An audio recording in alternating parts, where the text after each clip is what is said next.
Bonjour mes délicieux co-créateurs, c'est Lilou, je suis à Montréal, au Québec, avec une de mes préférées, auteure, conférencière, animatrice, productrice, que j'aime être en ta compagnie, Geneviève. Si j'aime être avec ta compagnie, je m'appelle Lilou d'amour, je suis tellement contente. À chaque fois, c'est comme si, mon âme, tantôt tu me disais, mon âme se réjouit, mais c'est ça, c'est ce qui se passe à chaque fois que je te vois, oui. Et il se passe, et ce que j'aime beaucoup, et ce qui me nourrit en partie de venir au Québec comme ça, de temps en temps, et de rencontrer des femmes comme toi, c'est qu'il n'y a pas cet esprit de compétition, il y a cette légèreté, cette joie qui guérit, qui fait du bien entre femmes à ressentir, et c'est vraiment toujours un plaisir de te retrouver avec France Gauthier et Christine Michaud. Oh oui! Et on vous dit coucou les filles! Hello!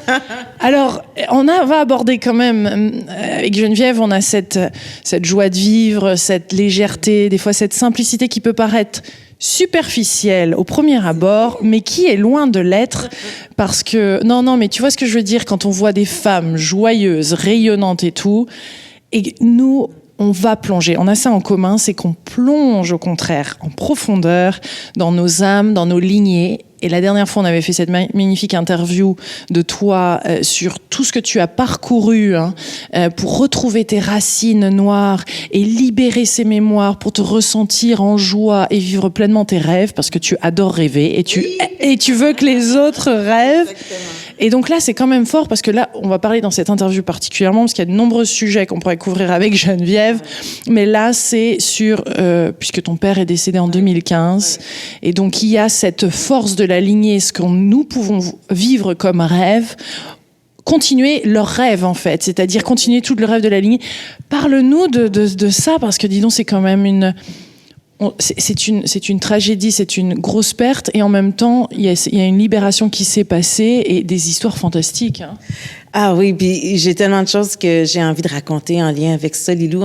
En fait, mon parcours, c'était que je suis allée à Trinidad and Tobago, tu te rappelles?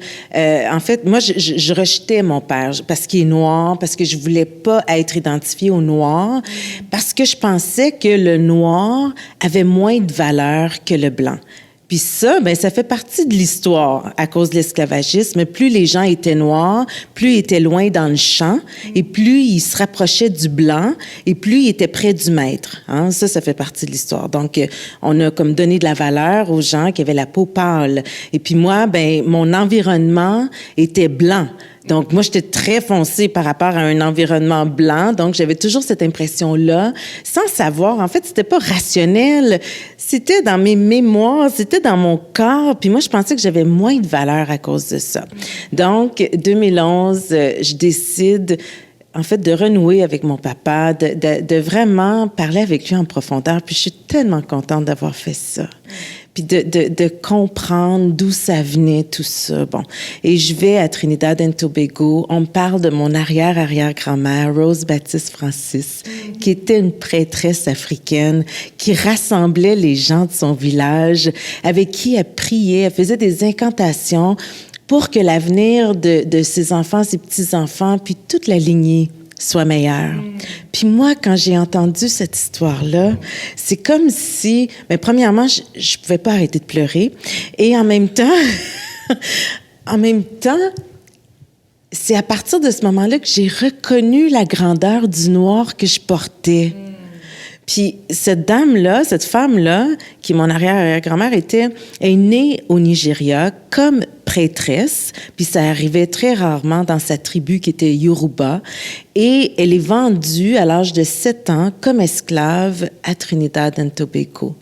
Mais son rêve à elle, c'est que sa lignée puisse prospérer un jour. Puis mon père, lui, il trouvait sa liberté d'être. Exactement, la liberté d'exister, Lilou, c'est exactement ça. C'est de ça qu'on doit parler. Parce que cette femme-là, en fait, elle a inspiré, tu sais, entre autres mon grand-père, puis ensuite mon père. Puis mon père, lui, ça a été le premier qui a choisi de se déraciner parce qu'il y avait un rêve, parce que son rêve était tellement grand, son désir était beaucoup plus grand que sa croyance qu'il pouvait pas y arriver. C'est ce qui a fait qu'il a choisi de partir puis d'aller s'installer aux États-Unis. Alors, bon, son rêve, c'était de devenir un chanteur connu et reconnu. Puis toute sa vie, mon père a comme travaillé dans ce sens-là, et il a eu l'impression qui est pas arrivé à réaliser son rêve. C'était ça, sa peine. Il portait cette peine-là. Et comment il la portait? Il était dur, il était dans le jugement, il se mettait à l'écart? Non, en fait, il vibrait plus. La vie était devenue monotone. Il a fait des arrêts cardiaques. Hein, quand ton cœur vibre plus. Mon père est devenu ingénieur. En fait, il a eu une belle vie quand même. Là, je veux pas dire que... mais il est partie de lui qui était éteint. Oui, toute sa partie où est-ce qu'il avait, il vibrait sur scène. Mon père, c'était une bête de scène, tu comprends? Non, je vous dis, là, allez voir des vidéos de Jimmy Young sur YouTube. Vous allez voir, quand il y avait l'occasion de pouvoir être sur une scène, il l'habitait complètement. Il faisait la split, puis il y avait une voix magnifique, très, très unique, très, très unique. Et ben c'est ça, donc... c'est ça qui l'a éteint. Puis moi, j'ai eu le plaisir de parler de ça avec lui. Puis lui, il avait beaucoup de peine de pas avoir réalisé ce rêve-là. Mais tu sais quoi? Quand il est décédé en 2015, le 10 février 2015. Et à l'église, c'est moi qui faisait le discours devant toute la salle. Et il y avait 200 personnes. Puis là, j'ai réalisé, pendant que je parlais, que toutes ces personnes-là faisaient partie de notre lignée. En fait, mon père, ça a été le premier à se déraciner en 1965.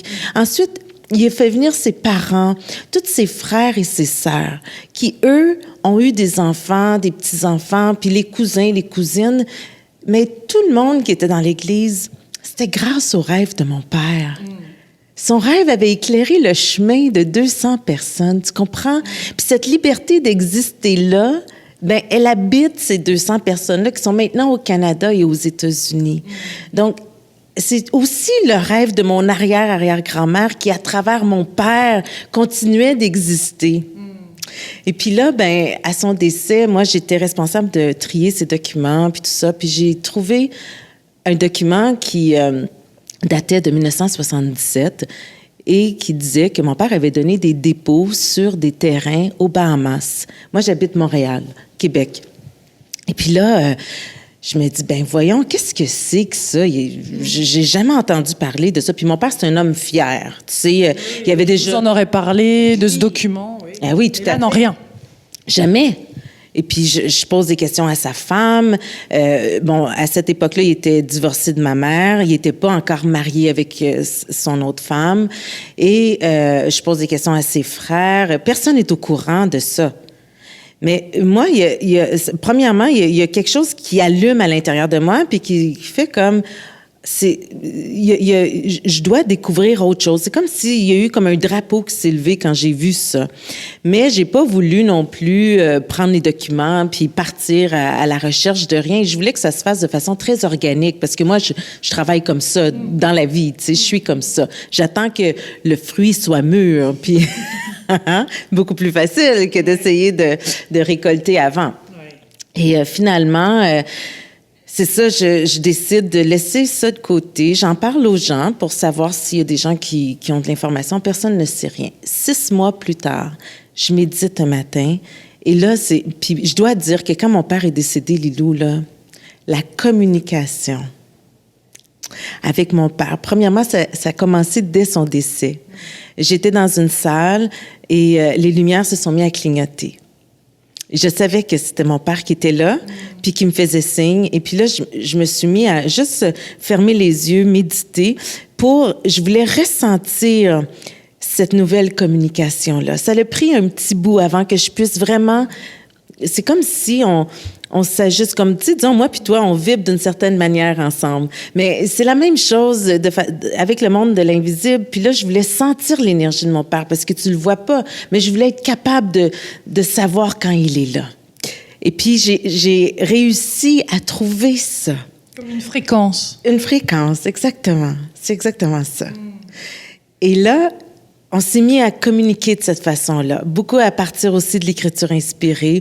Comme là, j'ai beaucoup de larmes. Je sais que à travers ce que je dis, il est très aligné avec ma fréquence vibratoire en ce moment parce que c'est ça que ça me fait, moi. Il est là. Oui, c'est ça que ça me fait. C'est comme, j'appelle ça mes larmes de grâce. Quand j'ai la connexion qui se fait. Direct. C'est ce que ça fait. Ça coule. Alors, mais C'est pas cool, c'est des larmes de quoi? De grâce. Comme si c'est cette joie-là d'être en connexion avec... Et d'être unis, parce qu'il n'y a plus de séparation. Tout à fait, oui. C'est peut-être aussi des larmes de convergence, de cette union-là, justement, d'être oui, exactement, tout à fait. Alors, c'est ça. Donc, là, il est là. Oui, il est là, oui, tout à fait. Très présent. Il est là. C'est dans un endroit précis ou c'est dans l'air? C'est partout, c'est en toi? Comme beaucoup en moi. Beaucoup en moi. C'est plus en moi, oui. Oui. Puis je pense, parce que ça, j'arrive pas vraiment à le nommer, puis je passe pas trop de temps à essayer de décortiquer tout ça. Mais c'est comme si moi, je suis branchée ailleurs, mais lui, à travers ce canal-là, il arrive à venir s'installer aussi à l'intérieur de moi, en tout cas. Et puis là, je commence à ressentir cette communication-là qu'on développe doucement ensemble. Et 6 mois plus tard, dans ma méditation, j'entends clairement mon père qui me dit « Va aux Bahamas ». Et puis là, je vois les documents de façon comme une image. Et je me dis « Ben oui, c'est vrai, ces documents-là. Moi, je les avais pas gardés. » Donc, j'appelle une de mes sœurs, je lui demande d'aller chercher les documents puis de venir me les porter quand elle viendra parce qu'on habite à 7 heures de voiture, l'une de l'autre. Et elle venait chez moi pas longtemps après. Alors, elle a amené les documents. J'ai commencé à faire des petites recherches. Je trouvais absolument rien. Il y avait rien d'enregistré au nom de mon père comme terrain et tout ça. Et un matin, encore en méditant, le samedi, appelle et book. Il y a un club med sur l'île. Ça s'appelle San Salvador aux Bahamas. Alors, je vais là avec mon amoureux, avec Claude. Et dans l'avion... Claude vient pour ce voyage. Comment? Claude est curieux. Oui. Il vient pas toujours dans tous tes voyages. Quand c'est des voyages de loisirs, oui. Quand c'est des voyages de repos, puis tu sais. Mais là, quand je donne des conférences, non. Mais oui, là, il voulait venir, il était curieux, il voulait voir un peu qu'est-ce que c'était cette histoire-là, puis il voulait connaître l'histoire. Et Claude, c'est ça, c'est mon amoureux depuis 23 ans. Puis c'est un homme extraordinaire avec qui j'ai beaucoup cheminé, mais en même temps qui est beaucoup plus rationnel que moi. Tu sais, il a toujours respecté. Tu sais, je l'ai déjà amené dans une cérémonie à la Lune, là, où est-ce qu'on se couchait par terre dans le gazon. Tu sais. Et puis là, tu sais, il s'est levé, il m'a regardé puis il me dit, amène-moi plus jamais dans une affaire comme ça. Mais tu comprends, moi j'aime explorer, j'aime essayer goûter. Ma spiritualité est complètement différente de la sienne, mais il a toujours respecté ça. Mais aussi, comme il vivait pas ce que moi je vivais, des fois je sentais qu'il y avait peut-être comme « Ah ouais, c'est vraiment comme ça » ou tu sais, bon. Mais il t'a toujours soutenu, ouvert, amoureux. Toujours, oui, exactement, oui. Alors, on arrive, juste avant d'arriver, on est dans l'avion, puis je vois un nuage en forme de queue de dauphin. Et puis là, je dis à Claude, moi, je veux voir des dauphins, puis je veux voir des étoiles de mer quand on sera là. Et la première chose qu'on fait en arrivant, je vais voir la dame qui s'occupe des excursions, puis je lui dis, je veux voir des dauphins. Et elle me dit, il n'y a pas de problème pour les étoiles de mer, vous allez en voir, il y en a plein ici. Mais les dauphins, il n'y en a pas. Puis là, je dis, mais c'est drôle, je suis certaine que je verrai des dauphins. Puis elle me dit, oh, non, c'est pas possible, l'eau est pas assez profonde, les dauphins viennent pas ici. Alors, moi, le parcours commence avec les documents dès la première soirée, où est-ce que la dame au restaurant, je vois qu'elle est bahamienne, qu'elle vient de l'île, je le sens. Puis là, je lui dis, écoutez, j'ai des documents que mon père a signés en 1977 avec un monsieur Thompson qui vivait à l'époque à San Salvador. Elle me dit, ben oui, il vit encore ici, il habite dans une maison verte, va le voir, dis-lui que c'est moi qui t'envoie. Bon, alors... Un vrai film, hein? Lilou, un film, synchronicité après synchronicité, j'avais l'impression que comme la vie était complètement arrêtée avant que j'arrive, il attendait que j'arrive pour que tout se mette en place, tu comprends? C'était comme, comme un film, comme un jeu. Comme un jeu. On attend que Geneviève arrive, puis ensuite, on va tous jouer ensemble. C'est vraiment spécial. Et puis, finalement, c'est ça, je suis allée rencontrer M. Thompson qui me raconte toute l'histoire. L'histoire, là, rapidement, c'est que il y a un homme qui vendait des terrains pour lui aux États-Unis ou au Canada. Et il y a plein de gens, dont mon père, qui a acheté des terrains. Mais en fait, ils n'ont pas acheté le terrain. Ils ont donné un dépôt de 10% de la valeur totale des terrains. Et le monsieur en question, il est parti avec l'argent de tout le monde. Donc, M. Thompson, qui habite à San Salvador, a pu les terrains, a fait faillite parce qu'il n'y avait plus d'argent pour payer les taxes et tout ça par rapport au terrain. Donc, il me dit, moi, je suis plus propriétaire, mais il y a quelqu'un qui vient de racheter et je t'encourage à aller le rencontrer puis aller voir. Alors, ça a été des synchronicités comme ça, Lilou. Là, j'irai pas dans tous les détails parce que c'est ou bien tu veux que c'est passionnant. Oui, tu sais, c'est comme ton livre Constellation de synchronicité. C'est ça, c'est exactement ce qu'on est tous en train de vivre et je pense que vous adorez entendre des petits détails. Continue. OK, parfait. Alors, Monsieur Thompson me dit d'aller rencontrer Monsieur Ferguson, qui est maintenant propriétaire de tous les terrains. Moi, je vais pour le rencontrer. Il est pas là. Il habite à Miami, même s'il est propriétaire des terrains, il vient souvent sur l'île, mais sa maison principale est à Miami. Alors, on me dit, mais non, il est pas ici, il est à Miami. Je demande le numéro de téléphone pour au moins le contacter par téléphone. Je retourne au restaurant le même soir. Naomi est là, puis elle me dit, puis, qu'est-ce qui s'est passé avec les terrains? Comment? Et puis là, je raconte que, bon, la moitié de l'île le sait déjà. Tout le monde le sait dans le restaurant. Et puis là, Naomi me dit, ben écoute, va parler à l'homme qui est là-bas. Il s'appelle Robbie. C'est le manager de Monsieur Ferguson. Il saura sûrement t'aider. Alors, moi, je vais voir le monsieur en question. Je me présente. Il me dit, mais c'est drôle. Monsieur Ferguson arrive dans 15 minutes. Il sera ici pour 24 heures seulement. Alors, dès qu'il sera ici, je vais te le présenter. Moi, je retourne m'asseoir. Monsieur Ferguson entre dans le restaurant. Tout le monde est au courant. Tout le monde me dit, c'est lui. On va le voir, on va lui parler. Alors, je parle avec. On se donne rendez-vous le lendemain matin pour discuter de ça. Il est touché par mon histoire, par l'histoire de mon père. Il me dit, écoute, je veux t'amener voir les terrains et puis on s'entendra sur un prix amical et tu pourras reprendre. Très ouvert quand même. Très ouvert, très touché par l'histoire de mon père. Très, très touché. Puis moi, en fait, là, mon idée à ce moment-là, c'était de continuer le rêve de mon père. C'était de dire, ben lui, il a voulu, c'était son rêve d'investir puis d'avoir les terrains, mais il est pas arrivé à le faire. Mais moi, je vais le faire. Moi, je vais les prendre, les terrains, et on verra. Terrain pour terrain, le lieu te plaisait, ça résonnait, il y avait, je veux dire, suivre un rêve pour suivre un rêve, non, mais... En fait, je me sentais à la maison, sur l'île, déjà. Lilou, je suis allée sur plein d'îles dans les Caraïbes, dont ma terre familiale, et j'ai jamais ressenti cette connexion-là. Là, c'était la maison. Mais je me disais, je vais prendre les terrains, et si les enfants veulent construire une maison plus tard, ils feront ce qu'ils veulent avec, tu comprends? Mais je le faisais pas dans le but de construire quelque chose. Je le faisais vraiment dans le but de poursuivre le rêve de mon père. Et finalement, on jase. Mon chum est avec moi, Claude, mon chum. Et finalement, il se met à rire, Hilton Ferguson, le monsieur en question. Et là, il rit pareil comme mon père. La même rire. Mon père qui avait une voix exceptionnelle. En fait, j'ai jamais entendu personne avec la même timbre de voix. Personne n'a cette tonalité-là. Et puis là, je résonne à la même tonalité. Moi et Claude, on se regarde et on se met à pleurer. Parce que pour moi, ça, c'était le premier signe. Fais confiance. Tu es à la bonne place. Parle à la bonne personne. Parle à la bonne personne, exactement. Et puis là, on va visiter les terrains. Finalement, plus tard, il me fait une offre. On s'entend que moi, à ce moment-là, j'ai une émission de télé qui s'appelle Ubuntu, que je fais ici à Montréal. Et puis, lui, il y a sur ses terrains un petit resort qui voudrait redonner vie et il a envie de l'annoncer sur des médias au Canada. Alors... Synchronicité et belle opportunité.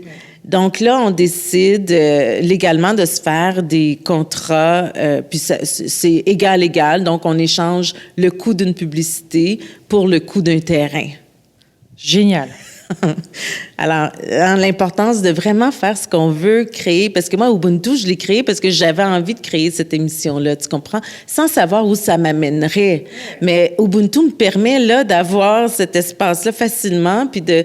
Bon, alors, moi et cet homme-là, on commence à développer une belle relation, une belle amitié. C'est un homme que j'aime beaucoup. Déjà, mon amoureux aussi, on se sent en confiance.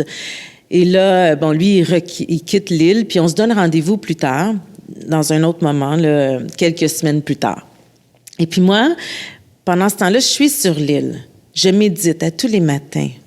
Tous les matins. Pratique et régulière pour toi, la méditation? Depuis le 13 mai 2011. Ça fait partie de mon hygiène de vie. Combien de temps tu médites le matin? 15-20 minutes. Mais tu sais que moi, j'ai commencé à faire ça parce que je lisais dans tous les livres de développement personnel que la méditation, bon, tout le monde disait que c'était à partir de la méditation que leur vie avait changé. Puis moi, je me suis dit, bon, je le fais de façon irrégulière, mais là, je vais vraiment l'intégrer dans mon horaire. Puis si je vois pas de changement après 30 jours, je vais arrêter. Mais si je vois des changements... Et puis ma vie, elle a complètement basculé. Tu sais, ben pas, je vais pas dire que c'était une bascule du jour au lendemain, mais dans le sens où j'étais tellement plus en connexion avec qui je suis. J'embarquais tellement moins dans l'émotion des autres. Il y avait quelque chose qui se passait qui était très concret pour moi. Ça me régénérait comme de l'énergie. Je me sentais beaucoup plus en forme. Puis je me suis dit, ben moi, j'arrête pas ça. Alors, depuis le 13 mai 2011, Lilou, à tous les jours. Alors, c'est ça. Donc, je médite le matin sur le bord de la mer. Et moi, le voyage que j'ai fait... Transparente, sable blanc, hein? Ah non, écoute... Hey, le turquoise, là, comme tu n'as jamais vu, là, qui... Non, mais je vais venir voir, mais ça, c'est encore une autre chose. Je sais, oui. Mais tu sais, ce turquoise-là qui m'amène des larmes de grâce. À chaque fois que je médite, c'est comme l'ouverture du cœur, là, tout de suite, l'expansion. Il n'y a rien, il n'y a pas d'obstacle. Il n'y a plus de voile. Non, puis c'est l'ouverture sur sur le monde, sur l'univers. C'est magnifique. En tout cas, puis là, je médite le matin et moi, j'ai cette connexion-là avec Yemaya, qui est une déesse Yoruba. Depuis que j'ai su l'histoire de mon arrière-arrière-grand-mère, moi, j'avais fait un atelier sur le féminin sacré et sans le savoir, j'avais pris une image de cette déesse-là Yoruba. Et après, j'ai su que mon arrière-arrière-grand-mère était une prêtresse Yoruba. Alors, j'ai cette connexion-là profonde avec cette déesse-là que j'adore et qui me guide. Et puis là, à chaque fois que je médite et que je demande à Yemaya de me faire une offrande, j'ai toujours un beau cadeau de la mer. Ça peut être un coquillage, ça peut être plein de choses. Et ce matin-là, j'ai reçu cet œil-là. C'est pour ça que je l'ai amené aujourd'hui, parce que je savais que j'allais en parler. La mer m'a donné cet œil grec-là, je ne sais pas si vous voyez bien, mais... Et puis après, j'ai... De protection. Protection! Oui! Et puis... Là, moi, je l'ai su après ce que c'était. Mais là, je me disais, wow, quel beau cadeau! Puis je montrais ça à Claude. Mon Dieu, regarde ce que j'ai reçu. Et puis, en tout cas, ça, c'était un autre signe qui me dit... reçu dans la plage, sur la plage. Sur la plage, à San Salvador. J'ai reçu... C'est quelqu'un qui va voir la vidéo qui va dire, mais c'était le mien, je l'ai oublié en bord de plage. Mais bon, si c'est le cas, contactez genevièveyoung.com. Vous allez trouver également la synchronicité qui se passe derrière tout ça. Oui, vous allez aller aux Bahamas. Tu sais, là, il y a un énorme truc qui va se passer. C'est votre collier. Nous recherchons justement la personne qui a déposé celui-là. Ça tombe bien, si c'est vous, nous y allons tout de suite. Non, mais là encore, il y a encore un autre truc qui va se passer, tu sais. Aïe. Mais ça, c'est le premier cadeau que la mer me donne. Alors, en plus du signe que j'avais de la voix, du rire de Hilton, je reçois ça. Et moi, je voulais voir des dauphins. Alors, à chaque fois que j'avais l'occasion d'aller sur l'eau avec un capitaine de bateau, parce que j'allais visiter les lagunes, là-bas, écoute, la faune est magnifique, là. Il y a des espaces qui sont protégés par l'UNESCO. Il y a des centres de recherche tellement c'est l'abondance dans tous les sens.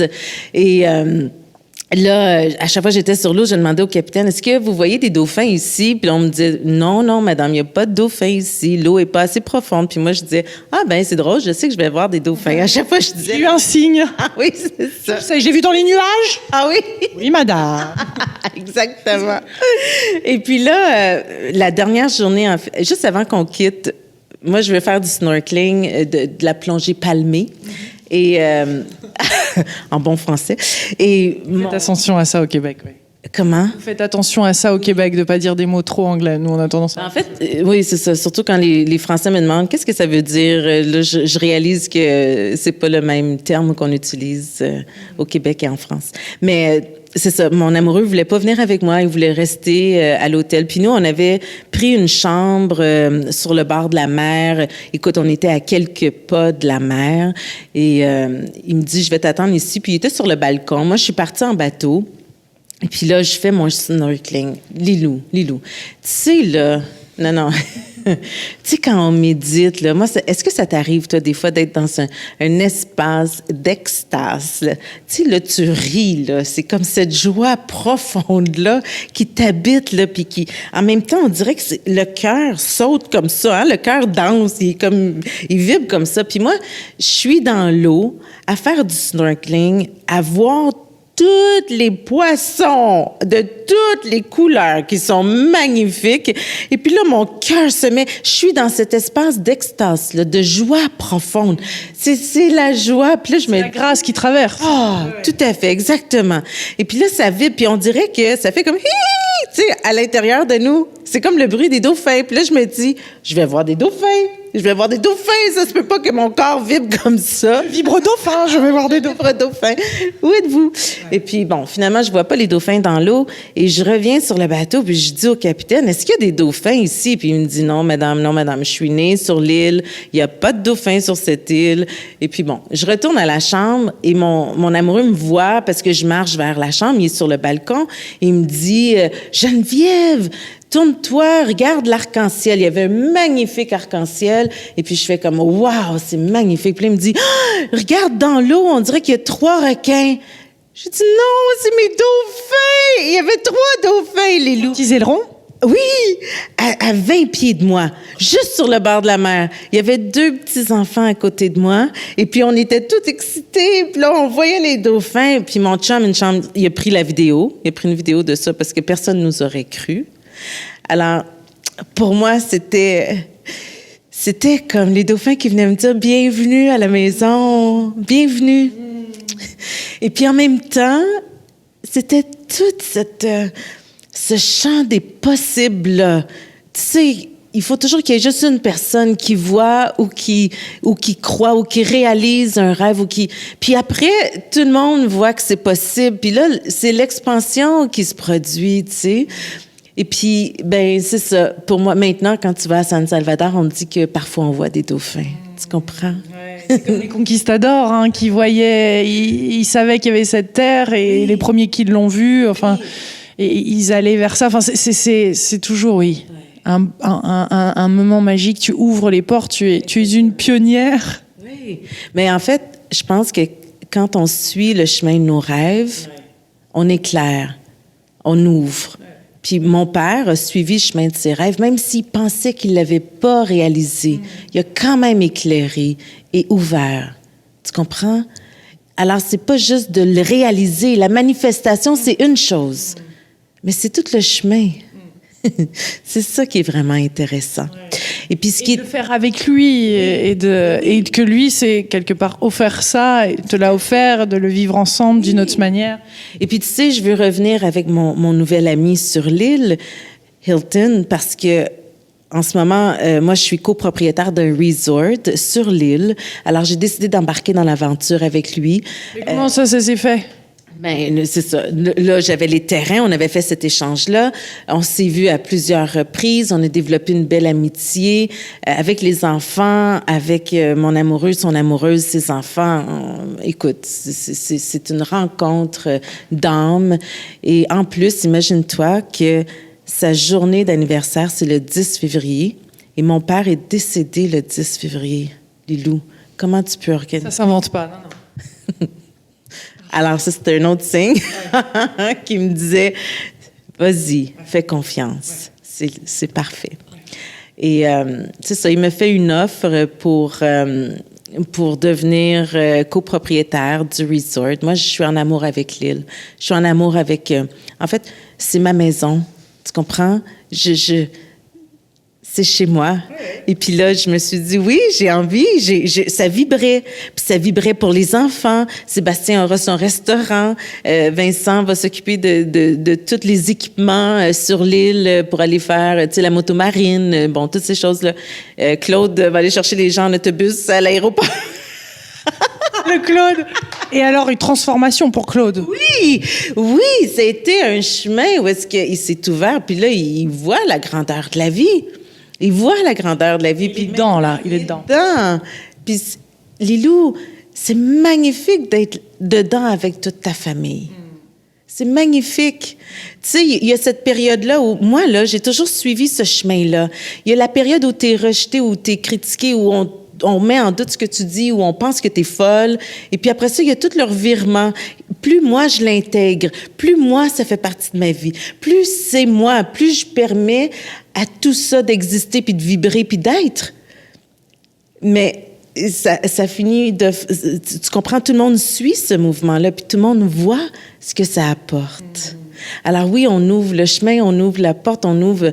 Mais pour toutes ces personnes-là qui finissent par s'élever avec toi dans l'aventure, puis c'est ça qui est magnifique. C'est du partage. C'est du partage, c'est de la co-création, c'est de la grande co-création avec les gens, mais avec aussi le monde de l'invisible, avec tout ce qui est, avec la nature, avec les dauphins, avec Yemaya, avec, tu comprends? Avec tous les éléments. Et toi, tu veux habiter là-bas, continuer à passer du temps au Québec? Mais pour cette année, en fait, on se construit une maison là-bas. C'est des maisons containers qu'on est à construire ici au Québec, qu'on va faire shipper en bateau. En tout cas, on a tout un autre projet aussi. Donc, 2 entreprises en parallèle qu'on est en train de créer, toute la famille ensemble pour s'installer là-bas. Et le resort là-bas qui sera ouvert à peu près 6 à 8 mois par année, où est-ce qu'on va recevoir des gens de partout à travers le monde, que ce soit pour des... Moi, je veux vraiment que ce soit un espace pour toucher les cœurs, prendre l'expansion, parce que c'est ça. Oui. Cet espace-là, là, c'est des auteurs ou des groupes ou des thérapeutes ou des gens qui veulent se marier avec toute leur famille. Tu comprends? C'est des moments d'amour. C'est ça que je veux. Je veux créer des moments où est-ce que on est connecté au niveau du cœur. Donc, c'est vraiment un site qu'on est en train de... Ben, on finalise très bientôt. Je reçois le premier groupe le 21 mars. Mais tu sais, on va avoir un espace pour faire des grands feux, tu sais, avec tout en pierre, là, un cercle pour faire des feux de joie. On a un restaurant, on a des condos, donc les gens ont accès à une cuisine, à un salon, dans leur chambre. C'est pas juste une petite chambre. L'aventure, c'est dingue comme c'est en train de s'ouvrir. Magnifique. À toute vitesse. Hein. À toute vitesse. Lilou. Ça n'existe plus, là. Non. Je suis allée sur l'île la première fois le 22 février. Ça fait même pas 1 an. On se parle, on est quoi aujourd'hui, le 20? Nous sommes le 20, oui. Tout ça s'est mis en place de façon accélérée. C'est magnifique. Et ce qui est magnifique, c'est quand on est complètement dans cette unité et qu'il n'y a plus le monde spirituel ou matériel, où il n'y a plus le... Parce que tout ça, ça aide d'autres personnes, tu vois, ça circule, ça s'ouvre, ça permet encore à d'autres de vivre quelque chose et c'est sans fin, en fait. Exactement. Oui, puis c'est là où tu vois, c'est ça. Je pense qu'on a en tout cas, si je parle pour mon histoire à moi, j'avais vraiment à connecter avec le monde spirituel pour connecter avec toute la grandeur de ma lignée aussi. Tu comprends? C'est une force. Je suis émue, là, en disant ça, parce que c'est comme si je le réalise en même temps, mais c'était ça, c'était que moi, en ouvrant au côté noir qui m'habite, j'ouvrais aussi sur toute la grandeur de la spiritualité qui les habite. Puis c'est toute cette force-là, tout ce mouvement-là qui s'est mis en place pour moi. Puis tu sais... mais qui se libère à travers toi. Oui! C'est comme... Non, oui, je suis toute excitée parce que c'est comme si là, moi, je ramène mon arbre généalogique sur la terre des Caraïbes, mais dans une grande liberté d'exister! Yes! C'est bon, ça! Bravo pour tout le courage que ça demande. Merci, mais c'est magnifique. Parce que t'as été plongée. Faites le chemin, c'est le message, parce que... C'est magnifique. Oui, il y a des périodes, les loups, où on a l'impression que la vie va s'arrêter, puis que ça marche pas, puis que... Mais il faut surfer la vague. Y aller, oser aussi confronter ou aller voir, parce que je me souviens de toutes ces conversations qui n'étaient pas loin d'être faciles aussi, où tu as quand même traversé ces parties d'ombre, qui étaient ces difficultés, pour aller trouver, pour le remplir de lumière. C'est que t'y vas, toi. Parce que moi, je t'ai vu avec la neige aussi, je l'avais dit la dernière fois, mais quand elle commence à enlever, balayer la neige autour, c'est une vraie déesse. Je veux dire, il y a un côté très guerrière de lumière qui est là, et la guerrière de lumière ou le guerrier de lumière, il va. C'est-à-dire que forcément, il y a des parties de soi, de son passé, des générations passées et tout ça, et c'est pour ça qu'on est incarné. Oui, ouais. Puis c'est magnifique. Tu sais, maintenant, en fait, je comprends la grandeur de mon histoire aussi, de reconnecter le noir et le blanc, les parties lumineuses, les parties sombres. C'est la même chose. Puis de connecter ces deux parties-là pour vraiment incarner notre propre couleur. Puis moi, ça a été ça, mon parcours. Je l'honore tellement, Lilou. Je suis tellement en gratitude face à cette expérience, ces expériences de vie-là, puis à tout ce qui s'est créé autour de ça. C'est magnifique, ouais. Ben, écoute, ma Geneviève, je te souhaite plein de bonheur. Je serai là pour... Elle viendra aux Bahamas. On va faire, je sais pas quoi. On va faire quelque chose aux Bahamas. Oui. Je vais venir.